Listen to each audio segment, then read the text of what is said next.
Hello everyone, in this video I will show you how to restore closed tabs in your Opera GX, right? So how we can do this? So let's say I just close this Google Translator, right? I will close all these tabs, right? And how I can just recover it. So you can see here, I got recovered Google Translator and I just recovered this page, right? So what's the shortcut key? So let me show you the shortcut key. You have to, control plus shift plus T, right? So whenever you want to recover any of the page, you have to press this control. For example, if I close this one, I will press control shift plus T and it got recovered.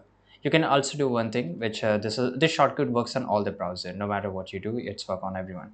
But one of the shortcut key which works only on Opera GX, that is control plus H.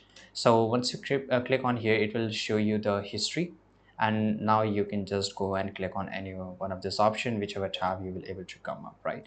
So let me show you control plus H, right? So this is the two shortcut keys which you can use to recover your closed tabs. Thanks for watching this video. Subscribe.